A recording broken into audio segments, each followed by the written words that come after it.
Hey, what's going on? I'm starting this video out in my basement because it's cold outside, which shouldn't be a problem after I show you what's in this box.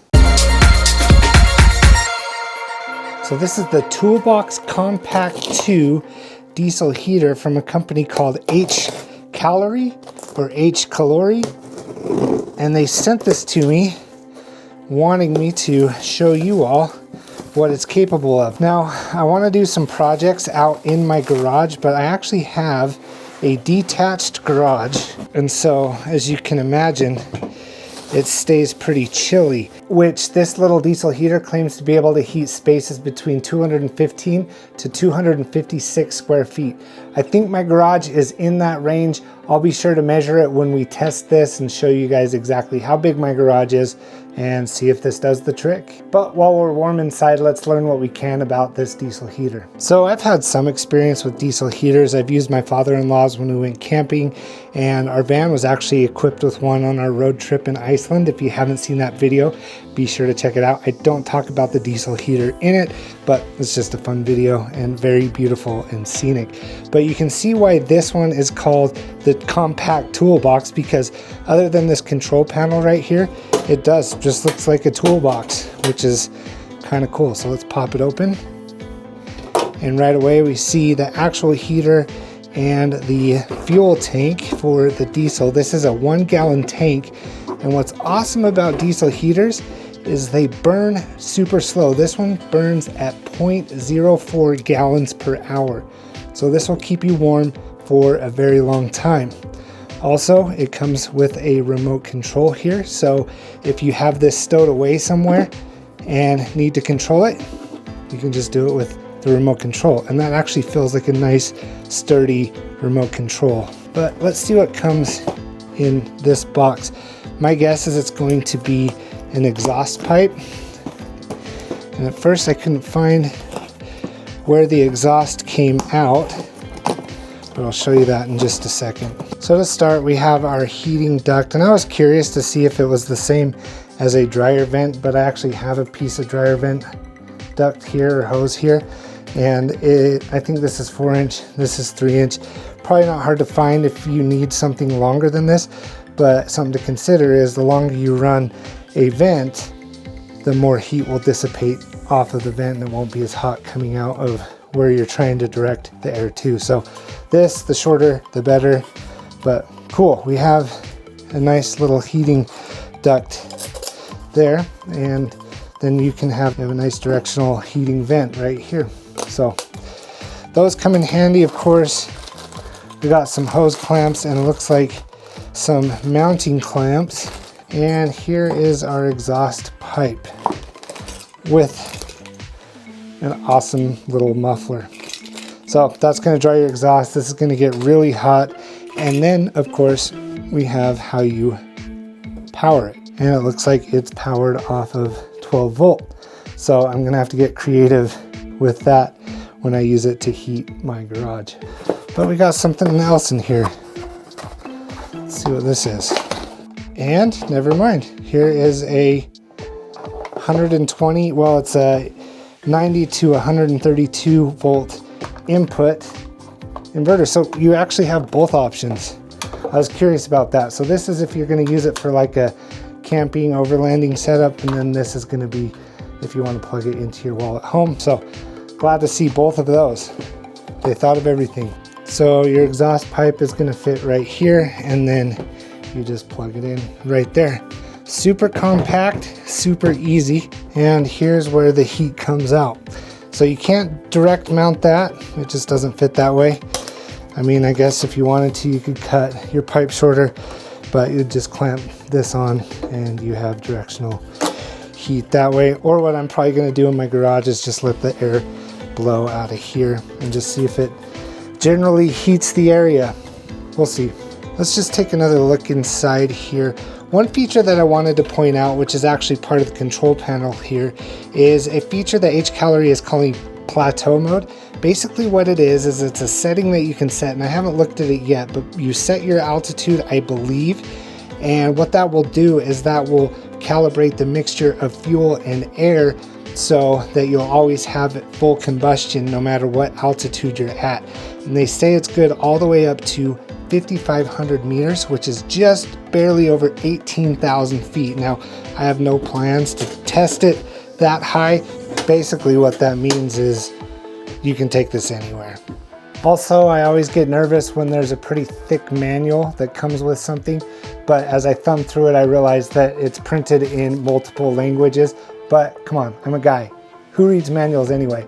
This claims to be super user-friendly, so when I get some fuel and get this out into my garage, we'll go through the startup process to see just how easy it is to get started. Sometimes these can be a little complex to get going, but I also found out that they have an app for your phone as well. I noticed a little Bluetooth symbol on the control panel, so that's going to be super nice. You have the remote, you have your phone, you have the panel. What more do you need? This should be user-friendly, but we'll find out in a minute. Oh, me? I'm not reading the manual. This thing's supposed to be super easy to start up. It was really easy to set up. Basically, you just connect the vent hose. You might be able to see back there. Let's get a closer look. I have the exhaust tube coming out of the back and out this window. And this is plugged into 120 volt power. Now for reference here, we're starting off at about 40 degrees with my unofficial thermometer. I'll also be checking the heat with this laser thermometer on the different components. And of course, I need to measure the square footage of my garage. Also, I don't have a diesel can, so I had to take this down to the gas station to fill it up. But with the compact size of this, that was super easy to just throw 1 gallon in this thing. But let's go ahead and see if this fires up. Holding the power button for 2 seconds. And it's starting to make some noise. Okay, so the diesel heater is in full startup mode. I did crank it up as high as it would go, so I'm eager to see just how warm it gets in here. You can hear that ticking behind me. That means it's heating up. The warm air should start blowing out of this side. It's getting warm, but could be warmer. Then I have my exhaust back there. I can smell a little bit of diesel, but that might be because the open air down below my window there. You really want to make sure that you're doing this in a very ventilated area. Like if you are using this to heat up your tent, you'd have this sticking inside of your tent. This unit would be outside, and then your exhaust would be obviously away from your tent or your vehicle. You can route that. They give you hardware to do that here, where you can get it really secure in a vehicle as well. But this thing is starting to fire up. It is starting to get warm. And while it gets warm though, let's see what my square footage is in my garage. That way we can gauge to see if it really warms up that square footage as promised. 20 feet. And that's 12 and a half feet. So doing some quick math, that puts me right at that upper limit of if this thing can warm up my garage. I believe it was 254 feet on the packaging that it said it could heat up. So that's going to be interesting. I'm watching the temperature over there. Looks like it's already gone up about 1 degree. We'll see. Okay, so I'm really starting to feel the warm air blow out of this thing. That is awesome. If this warms up this garage, I have so many projects to do this winter in this garage. The first one being to clean it. But the next thing I'm curious about is the app. Let's see if I can get that connected. So on the Bluetooth setting, it's showing an HCALORY heater, and it's showing that it's running. My voltage is 13 volts. The elevation is 1,450 meters. Let's see if I can adjust that in the settings. With that plateau mode I was talking about earlier, it looks like I'm set at 4,757 feet, which is right around the elevation that I'm at right now. So I'm wondering if you don't have to set that, and if the smart controller actually auto detects that. So I'm gonna leave that as is. I got my units set. There's a custom timer. You got your help there. So I can look at the manual right from my phone if I need to. And you can also set the scene. So I'm going to set it to indoors, and it looks like it's a auto start and stop, where lowest temperature is 72 degrees and the highest is 86. Actually, I'm just going to turn that off because we want to see how warm we can get it in here. It looks like the temperature right now is set to 79 degrees. It's definitely blowing warm air, but my unofficial thermometer is still at 40 degrees. It's definitely warm right here. There's also this robust remote here, and it looks like it's already connected, so I can bring down the temperature. Hopefully you can see that on the screen. Let's see how high I can get it. It looks, 83, 84, over 100 degrees. Okay, it looks like 104 is the max. It looks like the time is already set as well, and it might have picked it up from my app. So that's military time. Here it's it is 8:36, and that's saying 20:36, which is correct. All right, let's do some heat measurements. Let's do the vent here. Coming right out of the vent, 208 degrees, 204, 202. Gets hotter the deeper the laser goes. And it's blowing right on this jack handle, so let's see what that's saying. 105. So it stays a little warm clear out to here. It's not hot for my hand to be there though, so not too bad.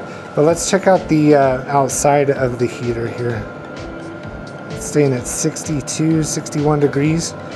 The cold air intake there, it's about the same. And now let's hit the exhaust pipe. Ooh, that's getting warm, 230. And that's what you want to be careful about. You definitely don't want to touch that. It's going to be super hot. And then also, it's kind of against that wood there. That is not an ideal setup. That is just temporary as we do this little initial test. First impressions, very satisfied. And my unofficial thermometer went up 2 degrees, but it is feeling a lot cooler. Let's go over here away from the heater.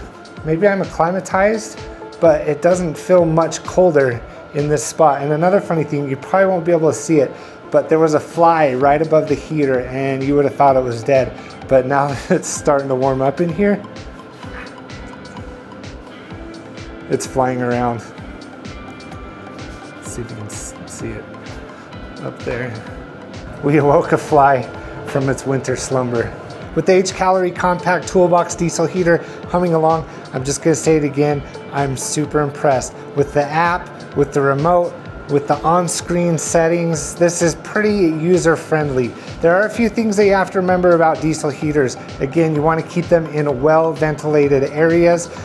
These are great for tents. They're great for vehicles if you're looking to build out like an overland vehicle. And what's cool is it comes with all the hardware you need to mount this, including some self-tapping screws. Makes me wish I had like a camper van to build out, but I'm definitely gonna try this out in a tent and do hopefully some cold weather camping. This gets me a lot more excited about sleeping in the elements. Obviously it's more of a car camping thing. You're not gonna backpack with this, but yeah, very excited. Well, what I'm gonna do is I'm gonna set this camera on my trusty thermometer. It's still sitting under 50 degrees right now, and we'll do a little time lapse. I'm gonna go inside and come back out and see just how warm it gets after a little while.